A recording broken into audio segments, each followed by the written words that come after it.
So we finished up the first season of The Horrors of Dolores Roach. We are a little late on this one. This one was released back in July of 2023. So, you know, not too crazy, but it was a few months ago. Yeah. We've been watching this over the last like few weeks, and not because we didn't like it. I actually loved this. Yeah, I did too. So this is a big recommendation for me. Yes. This is comedy horror done right. Yes. But anyway, so this stars Justina Machado, I think is how you say her name. I know her from 6 Feet Under, Final Destination 2. She's the pregnant woman. But she plays Dolores Roach, and Dolores Roach goes to prison for her boyfriend. He's a drug dealer, and she takes the fall for him. And she goes to prison for 16 years. Is that correct? I think it's 6. Yeah, 16. Yeah. She goes to prison for 16 years, and when she gets out, she returns back to her hometown, and everything is totally different. And she hooks back up with an old friend, and it's funny, I didn't know what this was about going in, and I definitely recommend that. If you're into horror comedies, definitely watch this. Yes. But if you want a plot synopsis, I will say that this shares similarities to Sweeney Todd. Yes. There's some killing, and there's some cooking and some eating. Yeah. So that's really all you got to need to know about this. But this just has such great characters and chemistry between those characters. When characters bounce off of each other like this, and there's that really like good rapport, like I don't even mean like rapport with the characters themselves, right? Because a lot of drama is going on here, but the actors, the way that they're able to play off of each other, and even though this doesn't feel exactly real, it does in that world. And they're just so charismatically crazy that I just can't like get enough of it. I was super into this. I was laughing my ass off. There's only 8 episodes. They're only like 25 minutes a piece. It's a super short watch. We should have watched this thing in a freaking 2 days. Yeah. I don't know why we didn't, but I'm glad that we stretched it out because I was really enjoying the hell out of it. And our main character, Dolores Roach, is wonderful and super funny and very likable despite her glaring flaws. Yeah, definitely the characters are all super flawed but super endearing.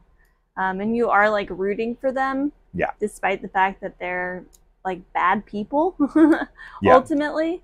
And I like when movies and shows do that and kind of like subvert your, you know, expectations for which characters you should be on the side of.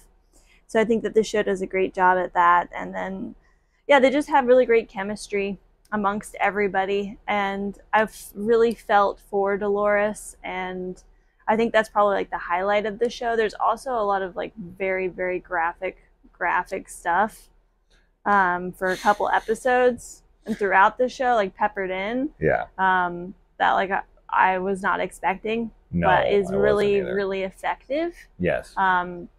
For the horror and the comedy, both. So it's like a nice shock value. Oh, there's definitely a shock value. There's something that happens in a bathroom, a reveal of one of the bodies, and I was like blown away by how graphic it actually was. Yeah. Like, it shocked me. I was like, oh my God, that's one of the more graphic displays of like aftermath death I've seen. Yeah. So the horror is there for sure. Definitely. But it is very much comedic. Yes. Throughout. It has a very like silly tone to it, but also very dramatic and serious at the same time. Yeah, it does. It balances the drama, the comedy, and the horror wonderfully. Mm-hmm. I was just so into it. There is a character named Luis, played by Alejandro Hernandez, who I feel like I've seen him before, but he's just this like lovable moron who Yeah. worships the ground that Dolores walks on. And Mhm. you just, yet again, you just love him despite his flaws. And let me tell you, he tells like a story Yeah, it's that is so messed up. like shocking And and disturbing. disturbing and out of nowhere, because he's so Happy? sweet and chill Yeah. and cool and fun Yes. and the whole In spite time. of like everything that's going on. But man, when he gets dark, it gets dark. Yeah. Right? So the film definitely does, or the TV series does a really good job of just constantly juggling these different genres and blending them together into this very enjoyable yet horrific and super depressing watch. Yeah.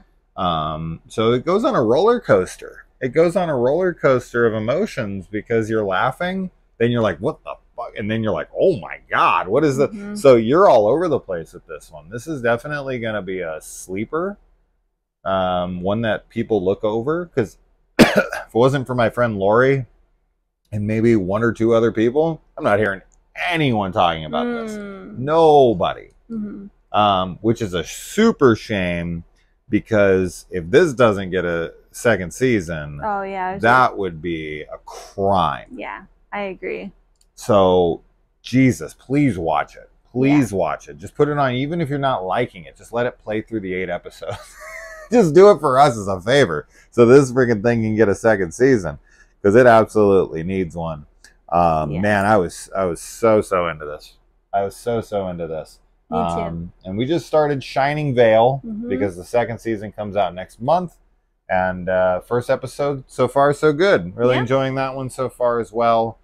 But for right now, The Horrors of Dolores Roach has nothing to do with roaches. Nothing. Like the bugs. Yeah.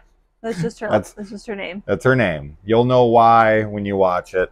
But it has nothing to do with bugs. That's what I thought it was. Yeah. But no, definitely not. Man, I love this. This is definitely one of my favorite TV shows of the year so far, and a high recommendation for people who like to blend their comedy with some really disturbing shit. So definitely check the hell out of this one and let everyone know, because it's not getting talked about enough. So let us know. All right. Bye.